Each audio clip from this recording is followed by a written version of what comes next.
Good afternoon, everyone. I am grateful to Dr. Choi and Dr. Peck for the kind invitation to be here in Korea at ISCU today. I'm thrilled to speak with you about the role of artificial intelligence in echocardiography and clinical ultrasound. This talk is divided into three parts. First, I will set the stage to show you where human ultrasound falls short. Second, I will show you the frontiers of AI-enhanced ultrasound. Third, I will go over the ethical, regulatory, and technical challenges you will want to consider when using AI-enhanced ultrasound. Are humans good at estimating ejection fraction? Not really. As you know, ejection fraction, or EF, is the percentage of blood in the left ventricle at the end of diastole, when the heart is filled, that is pumped out during systole. Ejection fraction is one of the most fundamental measurements in cardiology.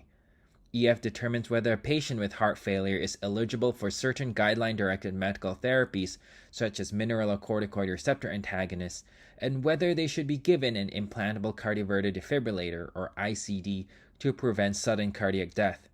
However, even something so central like this is done imprecisely. If you put two sonographer cardiologist pairs together, you can get 7 to 10% difference in ejection fraction. Ejection fraction should be a ratio of the end systolic volume over the end diastolic volume, a continuous number. On the left side, you see histograms of end systolic volume and diastolic volume occurring in a continuous skewed distribution. But why is it, on the right side, you see that the resulting ejection fraction in the final report involves a distribution that has these abnormal intermittent peaks?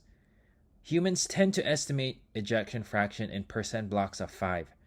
The limits of our perception are such that we cannot estimate ejection fraction more finely below this resolution. This does not reflect natural anatomy and physiology.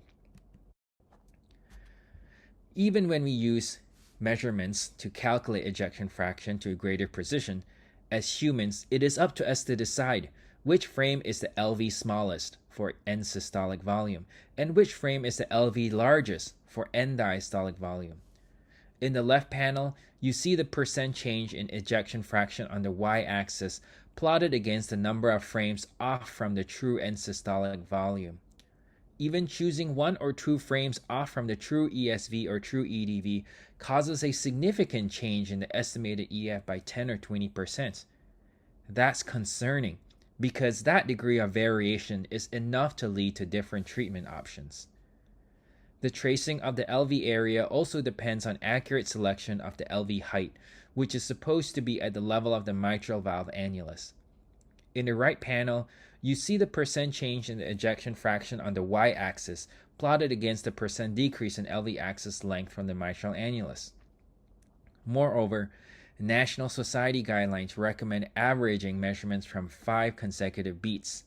In a busy echo lab, I do not know anyone who is actually using more than 1 beat. There's a joke that goes, if you ask 3 cardiologists to estimate EF, you won't get 3 different answers. You might get 4. The human element is the biggest source of variation. And while my focus as a cardiologist is on echocardiography, many of the concepts in this talk apply to all types of ultrasound.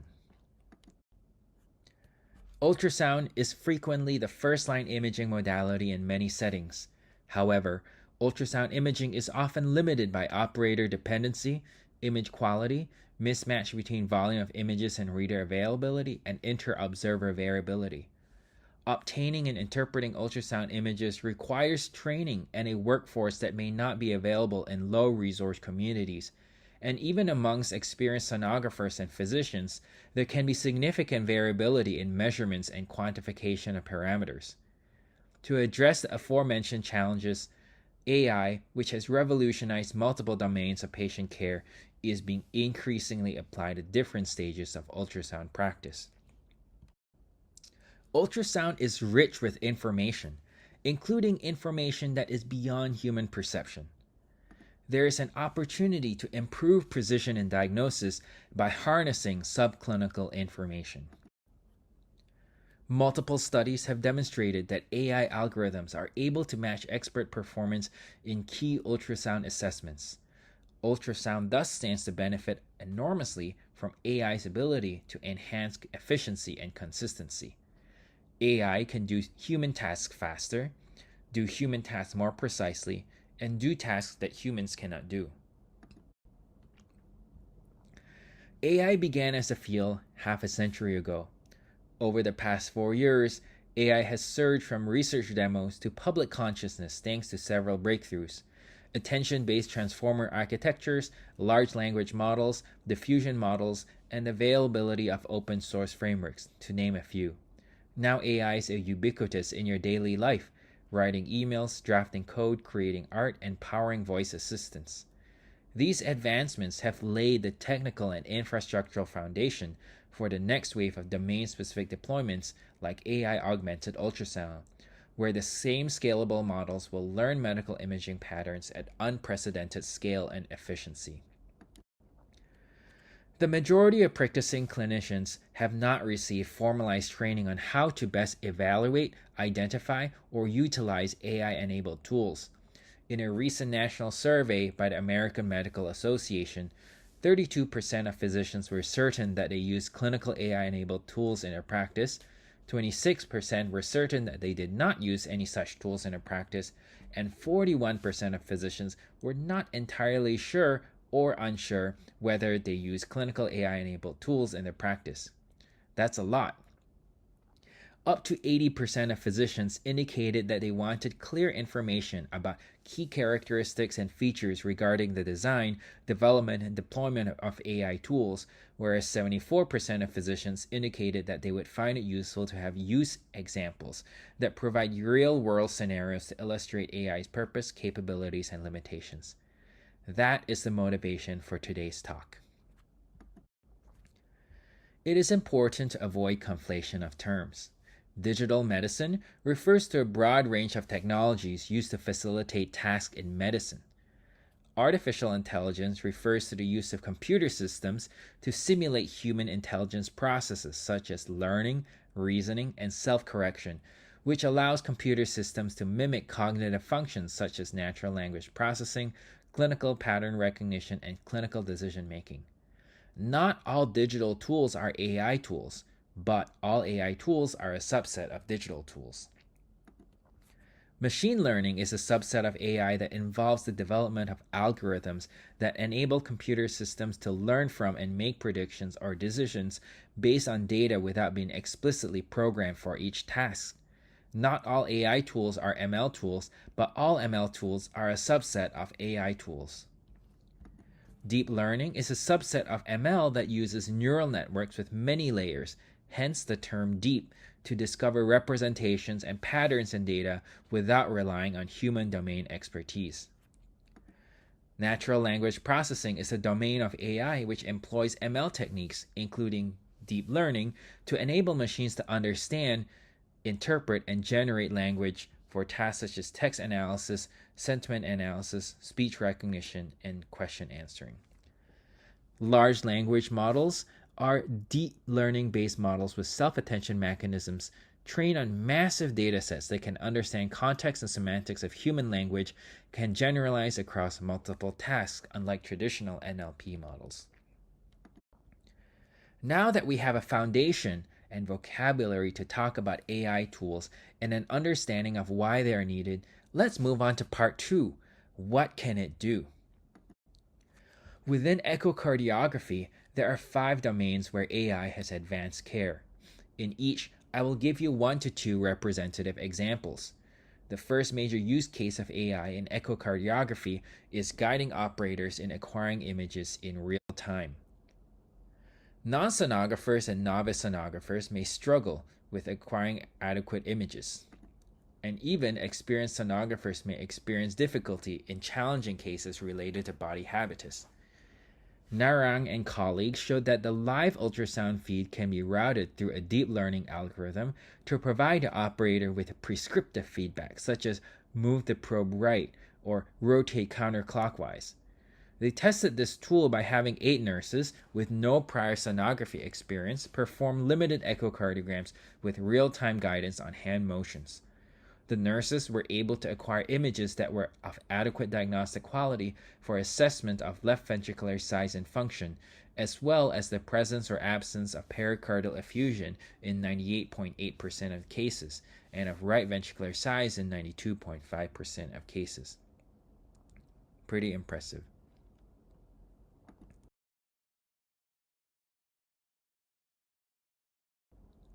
Until recently, human interpretation was required to recognize which view was being acquired in echocardiography.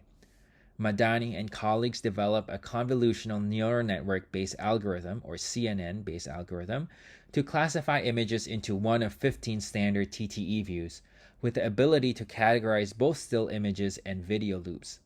Notably, even when given single static images, the CNN-based model was able to correctly identify the view 92% of the time, significantly outperforming cardiologists who were only able to correctly identify the view 70 to 84% of the time when given single static images. What exactly is a CNN, or convolutional neural network? It is a type of deep neural network especially suited for analyzing images that has demonstrated remarkable success in ultrasound. How does it work? First, it scans for simple patterns called convolutional layers.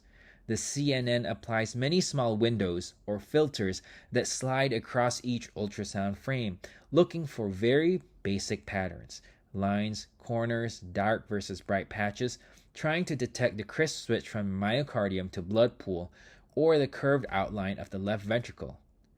Second, after each filter scans the image, in the second round of pooling, the network reduces the detail by keeping only the strongest signals, the brightest activations, while discarding redundant information.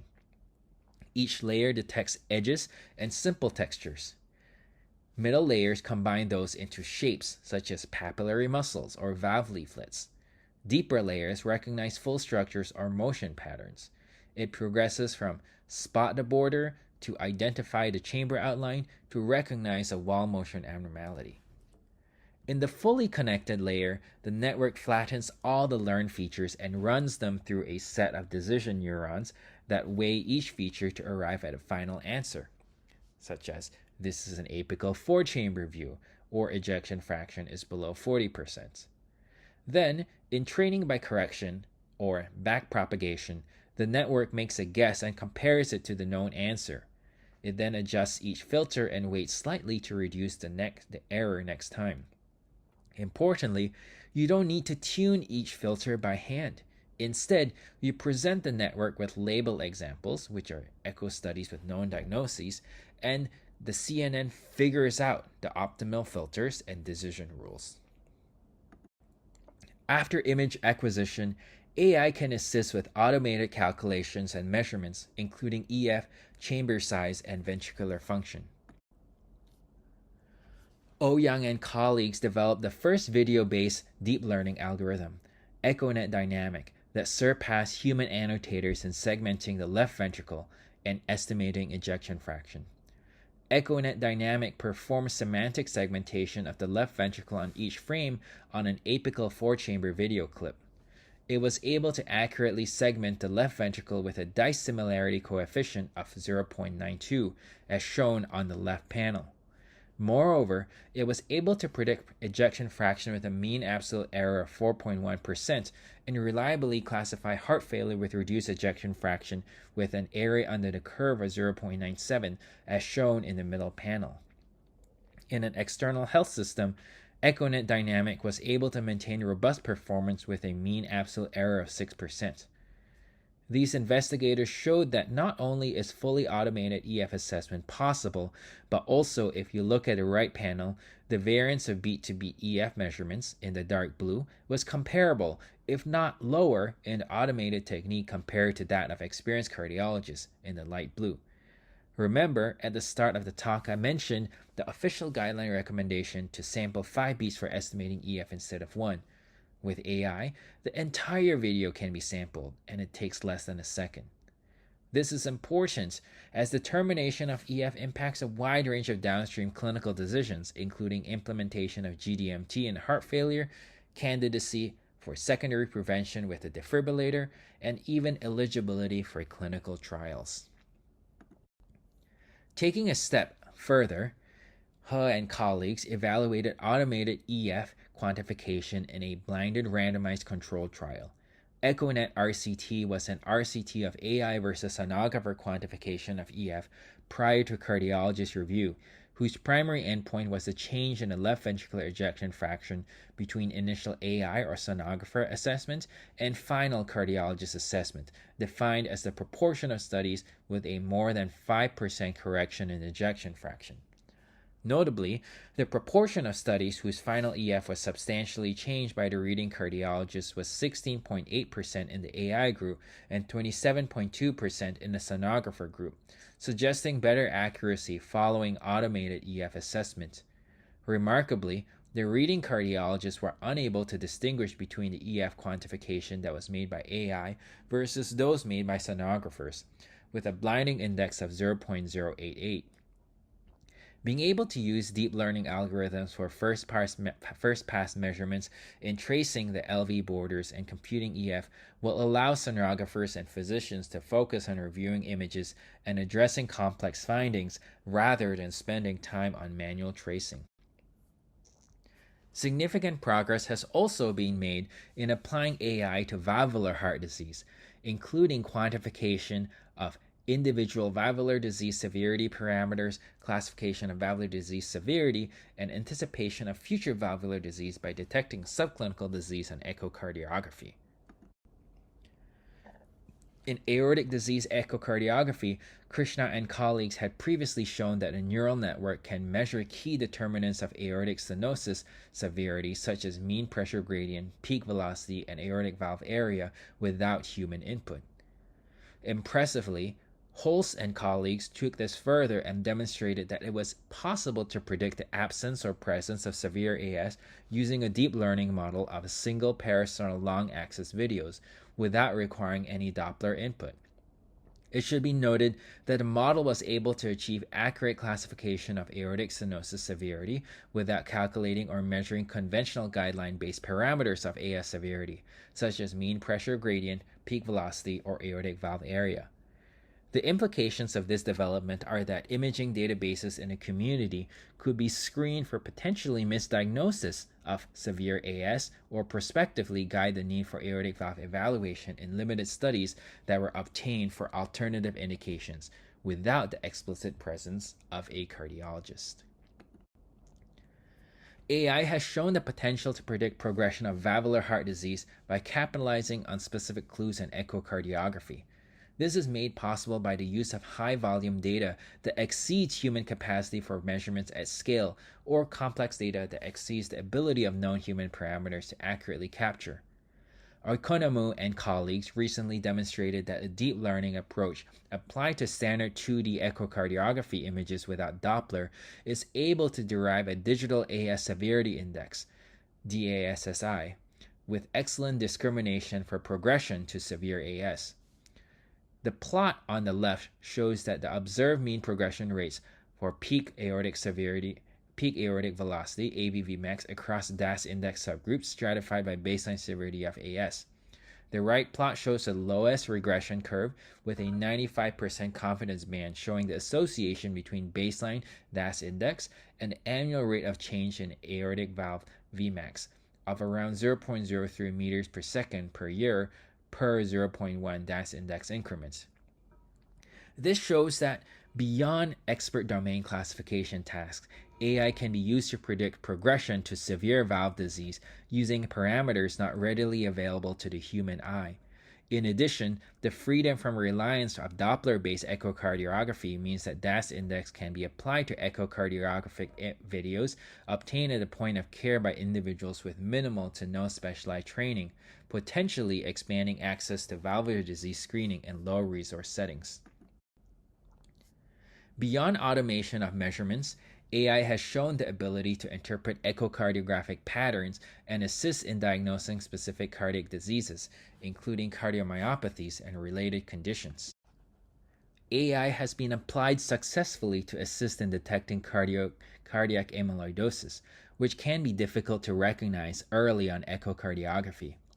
While advanced cardiac amyloidosis often involves increase in ventricular wall thickness with evidence of a sparkling texture on echocardiography, these signs are neither diagnostic nor ubiquitous. Goto and colleagues developed a human interpretation free model that was able to diagnose amyloidosis with an AUC of 0.89 to 1.00, using only a single view, the apical 4-chamber view, across 5 medical centers. This provides additional value in the setting of undifferentiated heart failure with preserved EF, where an AI suggestion of amyloidosis can potentially direct physicians to consider pursuing early screening for the disease. This illustrates how AI can act as a safety net for uncommon but important diagnoses. The pinnacle of AI for echocardiography is the synthesis of multiple parameters to automatically produce narrative findings and impressions of a report. Most use cases of AI in echocardiography aforementioned have been limited to specific tasks and specific views. Holz and colleagues in 2025, actually just a few days ago, released in JAMA, developed PanEcho, the first in-class open source system to automate interpretation of an echo study from end to end to formulate a full echo report. This view-agnostic deep learning model was trained on 1.2 million echocardiographic videos with validation on 4 diverse external cohorts. PanEcho consists of an image encoder to embed the individual video frames, a temporal transformer to learn temporal associations over frames in a video, and task-specific output heads to perform a wide variety of classification and regression tasks. It performed 18 diagnostic classification tasks with a mean AUC of 0.91 and estimated 21 echocardiographic parameters with a median normalized mean absolute error MAE of 0.13 in internal validation, including estimation of EF, RV systolic dysfunction, and detection of severe AS. The development of PanEcho opens new horizons. First, it can function as a preliminary interpreter to support cardiologists and echo labs. Second, it can identify abnormalities that may have been overlooked in existing echocardiography databases. And third, it can provide efficient screening to streamline abbreviated protocols and assist non-expert users performing point-of-care ultrasound examinations. There are many AI applications in commercial products by Samsung, Philips, GE, and other vendors, including in liver assessment, nerve tracking, lung pathology, and fetal anatomy. Since we had a full session devoted to these companies this morning already, I will not delve into those. Now that we understand the power of AI in ultrasound, what should we be cautious about? Despite promising advancements, the integration of AI in ultrasound faces significant technical challenges, primarily driven by variability. Operator variability, including differences in probe angle, pressure, and anatomical depth, can greatly affect image quality. Machine-related factors such as variations in ultrasound devices, transducer types, and imaging processing software further introduce inconsistencies. Additionally, patient-related factors like body habitus, tissue composition, and positioning also create significant variability, impacting how accurately AI systems interpret ultrasound images in clinical practice. Such real-world variability can lead AI models to perform well only on carefully curated datasets, a problem known as overfitting. Generalizability refers to the ability of an AI model to apply what it learned during training to new real-world data it has never seen before. Good generalization means the model's performance has high external validity. Overfitting is a pitfall during model training where the AI model learns the training data too well, including its noise and peculiarities, and thus loses the ability to generalize the new data. An overfitted model performs excellently on the data it was trained on, but poorly on unseen data. In echocardiography, overfitting could occur if a model trained on one hospital's data with a specific machine starts relying on subtle cues unique to that dataset, instead of true general features. For example, The model might hone in on the stat order label and associate that with a low EF instead of truly measuring the LV endocardial borders. Automation bias arises when clinicians trust AI outputs uncritically, which can increase diagnostic errors. Compounding this, the validation of AI tools has predominantly been retrospective, with limited prospective real world testing.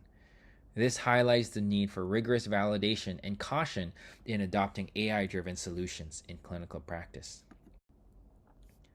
Moving on from technical challenges, regulatory challenges include issues with data privacy and security, approval frameworks and gaps, and liability and accountability for AI errors. Unlike traditional healthcare data covered by HIPAA, AI systems demand vast datasets, often requiring external data transfers to high performance computing environments. Such external processing heightens the risk of breaches or unauthorized disclosures, as these platforms often reside outside security hospital firewalls. Additionally, ultrasound images, even when anonymized, may inadvertently contain biometric markers capable of re identifying patients, creating unexpected privacy vulnerabilities. Alarmingly, AI algorithms have been shown to be capable of inferring sensitive patient demographic characteristics, such as age, sex, or race, from ultrasound data, intensifying the urgency for enhanced privacy safeguards and AI specific regulatory measures. Another critical regulatory challenge involves assigning legal liability when AI contributes to diagnostic or therapeutic errors in clinical ultrasound.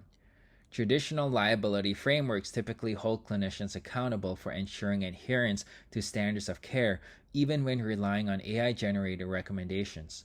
However, AI systems frequently operate as black boxes, offering limited transparency into their decision making processes, making it challenging for clinicians to confidently validate or challenge AI generated results. Consequently, patients harmed by AI related errors could face significant hurdles and legal recourse, as opaque AI outputs complicate establishing clear proof of negligence or error.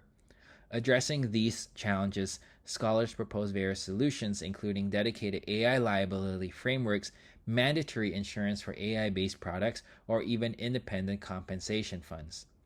Clearly defining accountability structures and liability standards is essential to protect both patients and healthcare providers to foster safe and effective integration of AI technologies. Moving on from regulatory challenges, ethical challenges include susceptibility for propagating bias and properly obtaining informed consent, particularly algorithmic bias. Many AI systems exhibit biases resulting from training datasets that lack diversity and representativeness. Such biases can reinforce racial disparities, with real world consequences such as misdiagnoses or inappropriate treatment recommendations in underrepresented populations. Examples include algorithms that systematically underestimate disease severity in certain racial groups due to biased training assumptions. This underscores the importance of transparency and diversity in data collection and model training to ensure equitable care outcomes across all patient populations. AI's inherent complexity introduces additional ethical challenges around informed consent and patient autonomy. The opaque or black box nature of many AI systems complicates efforts to transparently explain to patients how decisions are made regarding their care. Regulations such as the GDPR emphasize the patient's right to explanation, but practical implementation remains challenging. Patients may unknowingly consent to AI driven decisions without fully understanding their implications, potentially eroding trust and autonomy. The ethical responsibility to inform patients about AI usage varies with the clinical context, highlighting the need for a clear, tailored consent process. To address this challenge, we propose this tiered oversight and consent framework, categorizing AI tools into three distinct risk based tiers. The vertical axis of the figure illustrates the increasing level of AI autonomy and decision making responsibility, while the horizontal axis depicts the shifting accountability from clinicians towards manufacturers and developers as AI autonomy grows. At the bottom of the spectrum are low risk tools. These are AI systems that simply support physician-led decisions. For example, software flagging images for radiologist review with minimal direct patient impact. In these cases, explicit patient consent may be minimal because clinicians retain primary responsibility. Moving upward, medium risk tools include AI systems capable of limited generative tasks that indirectly influence patient care, such as automated report generation or diagnostic suggestions requiring clinical validation. Here, explicit patient consent becomes more critical alongside consistent clinical review to safeguard against automation bias and ensure clinicians retain oversight. Finally, at the top are high-risk AI tools. These systems are autonomous or directly patient-facing, making critical clinical decisions with limited clinician intervention, such as AI-driven diagnostic triage or direct patient interactions via chatbots. Given their substantial impact and higher potential for patient harm, full, explicit patient consent and rigorous physician oversight are mandatory. Further ethical and legal concerns arise from potential over-reliance on AI systems. While automation may theoretically improve clinical workflow efficiency, clinicians often remain legally accountable for independently reviewing and verifying AI-generated results. Instead of reducing clinician workload, AI-driven diagnostics can paradoxically increase cognitive and legal burdens, particularly if clinicians must constantly verify or question AI recommendations. Given that AI systems lack moral agency, clinician judgment, accountability, and ethical vigilance remain indispensable components of patient-centered care. In this final slide, I want to give you a visual recap of everything we talked about. In part 1, we defined the scope of AI and showed that to err is human. In part 2, we showed how AI complements human capability, not replaces, improving precision, consistency, and throughput across acquisition, measurement, and reporting. High-dimensional echo data contain prognostic signals beyond the naked eye. AI can reveal and quantify these hidden features and unlock subclinical information for diagnosis and prognosis. In part 3, we discussed the technical, regulatory, and ethical caveats. Successful deployment of AI in ultrasound demands rigorous validation, attention to bias and generalizability, clear regulatory pathways, and ongoing clinician oversight. Thank you very much for having me. It's a huge pleasure to be here, and I'm happy to take questions.